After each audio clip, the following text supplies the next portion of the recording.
Spicy Dana hali maziga olw'ebyo abashibaholics ate bye bamugambye naye nga byonna gye binagwera nja bambi kutuusaako ate ye mukyala wa Rasa ayongedde okulangira Rasa mbu alina kanwasi n'ebisingakaawo ngenda bambi kuwa Dana Nabatanzi ate naye atabuse era nga Rasa essaawa yonna ekkomera taliwona n'ebisingakaawo ngenda bambi kuwa ate ye TikToker munnaffe eyatandika ensonga za airport bamukutte era nga naye muyina masawo ngenda bamukutuusaako n'amalala mangi ogenda bogafuna naye nga sinnakwongerayo badde nkusaba vidiyo gimpere like ate sobola okuba nga yeeyongerayo era nga nkwebaza gwe n'omulungi eyasubscribinga ku Wonderboy UG nti darling wakola kyamaanyi nnyo ddala era nga naye abatanaba kusubscribinga darling beera ng'osubscribinga kwenda ku notification bell yetubeere nga bugire tuteekayo mukwano gwasukka ozifuna naye nga seerabidde Hajat Kalodo naakulombera edduwa bina ebyekutte ate ne bita ate nga gwe wenna ayagala okulangira bizinesi yo oba advert yo naye nate mukwano so tukonako ku namba esimu wasaawo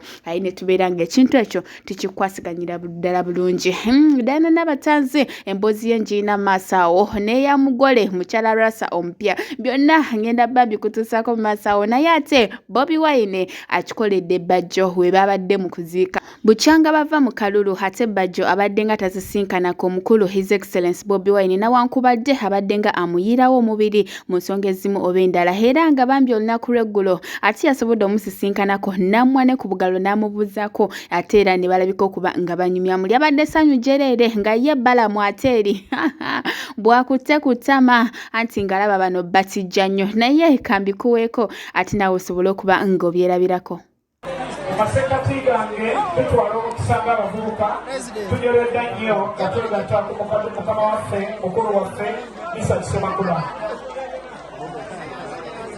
Abavubuka bakama baffe tokkakkane bino ebiro byaffe byebyo nno omwana mulenzi ono ayitibwa Timo era nga y'omu ku batandikawo ensonga za airport wamu ne bino ebyabakaddamu okubanga bafuna ki obwenkanya ate embassy esobole okuba nga ebayamba naye lwakuba nti gavumenti ate ensonga yaabwe erabise okuba nga agyesamba kigambibwa nti mwana mulenzi ono yabuziddwawo olunaku lw'eggulo era nga gwe wenna amwinako information ate osobola okuba nga otuyamba naye nga ate nkugyeyo yagijja ekyuli bantu bangi bamuddukiridde anti nga bagala asobola okwogerawo ku nsonga y'obwa bakadama mukwano atamaze n'abanukula era nga vidiyo ngenda bagikuterako maaso abagambye mulina okweberera mulafuka bakadama temuli bakitalo nnyo era nga temuli banene nnyo wano mu ggwanga so kati abagambye ate mubeere nga mufuna obukulembeze omuntu asobola okuba nga bakiikirira muleme kubeerawo nga mulekaana bulekanyi bannange saagala mbeere nga mwongerera kamukutereko mmalenkumyewo kadama bino ino biga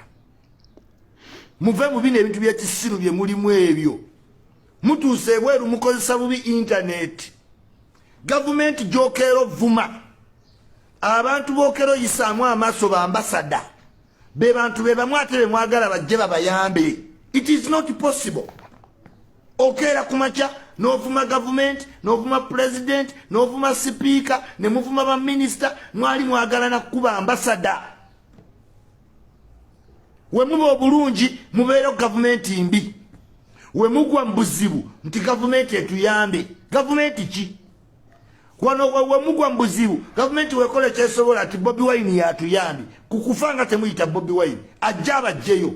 Muyina okuba cautious ku bintu bye mukola si ye mwe priority ya gavumenti. No, gavumenti eyina ebintu bingi ebyokukola mu country nga tennalowooza kubali eri. This is why the minister says inti muyina of expectation mulowooza buli nsonga ebakwatako ensi eyina okugenda ku stand still nedda. Hey, gavumenti siwetyo wekola ate ya RIP ebibye mukwano byeyongeredde ddala okubeerera ddala ebibi era nga ddala kituufu bono ye n'ebindeeba byakomekereza maziga lwa nsonga mwana muwala ate yali atijja nnyo ng'ekintu kino akisavuwaza bulala mukwano wino yenna akakasa bino byonna ate mukuletedde kambeere nga mukulekera male nkomewo n'amawulire amalala. Omanyi yambulidde ng'omusajja ebintu ebyamwekanye mbu abadde amulangira simanyi mu sexy simanyi amamba ndoza katojulia weoma abantu bali balowooza munange tetulimala mwaka omwaka tetuguwezeza mugaajogereramu mukati nga binyiza bindeeba nga bindeeba bamuduulira simanyi bamugera omusajja yanyumiza ebigambo neŋŋamba bannange Andabira ddala omusajja baamututte dda. Ate nno kale akakazi n'akapya akagule. Kali eri mu background nga kali wali eri nakowe kawaga. Bambi luki tuyambe mutugambire munange nti we biba biganye. Bambi akazi kali akagule koogera mpola kalina eddoboozi ddungi. Ninga kalina engeri gye koogeramu olabira ddala omusajja kati waako. Mutugambire munange. Bantu bagezaako okumunnyonnyola tibinde batakyaliwo neetawuliriza. Ate ye mukyala Rasa Hunter avuddeyo n'atuwa wino yenna ku Dana Nabatanzi wamu ne Angel wamu ne Rasa mukwano awera nkolokoto era ng'agambye Rasa bw'atadekerawo byayogera ate agenda kubanga akola ki ng'amusibisa lwa nsonga alekerawo okwogera ku linnya lye ye naye mukwano tebalinawo nkolagana alina kirala kyayogedde weetaaga okubanga ate mukwano gwo kyewuliriddeko ate ngenda bamukuteerako omwewulirire ate male nkongereyo ne Dana Nabatanzi mukwano ono yedda yandibanga yaloga Rasa Asked for that because I told you it was stage managed. He was trying to hurt the exes. He even sent me a video about Angel. You understand? Yes, he even sent me a screenshot about, is it a lady called Diana Nabatanzi? I think something like that. Are you serious? Yes, that he was telling me that you see your beauty is hurting them. I'm here again to warn him, like he should not say, because I'm going to bring the evidence. Why I didn't. At first I was trying to be nice, as I told you our business will continue, but he decided this way because I remember before I came to the social media for the first interview I gave, that was Saturday to Joeria at Haji Haruna's restaurant. When I was telling the truth, Mr. Rasa and I, we were sitting at the same table, only that he didn't appear in the camera. Yes. So why didn't he say that I was lying? He says you're a cockroach. You are ignorant. Let him call me all names. I'm not here to abuse him. I respect all people. He's an old person. I'm not going to abuse him. But trust me, if I speak out and reveal the truth, Mr. Rasa, he might even end up in hospital. I'm telling you.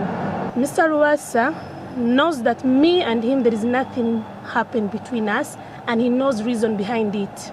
He really knows. I didn't sleep with him, and I would not advise any woman out there should sleep with him. And let him stay away from me. Let him stop talking about me through social media. If he needs to talk to me, he has my number. Let him call me. Let him call me and we talk in a mature way.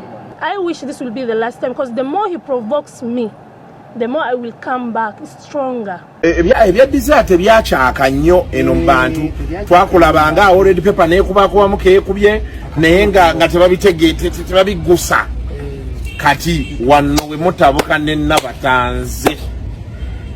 Nabatanzi muguya.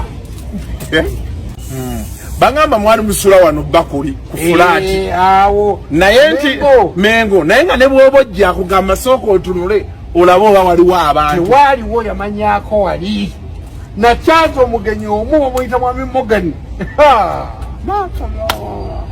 omukazi yatabuka nga nkyaziza omugenyi ukyaza otya omugenyi ate nyumba nga gwogisasula ngate bwe babuuza ebibuuzo tayagala muntu yenna gyawo wali senga wange eyo maama Viola abeera mbuuza bwe kitya naye Lwasa n'akoma ddi owasa ate n'akoma netetetera ngenda kuwasa ogenda kuwasera ketono waba yadduse kolegi olina okunoonya naye gwe omugundi wamulabyeko namulaba mu bifaananyi saamulabyeko one on one kibadde kyamaanyi nga wamulabye ng'ayimiridde buyimirizaawo okakasa mu bigo ebyebyo ng'abirimu kibadde kirina ebbina ddegereki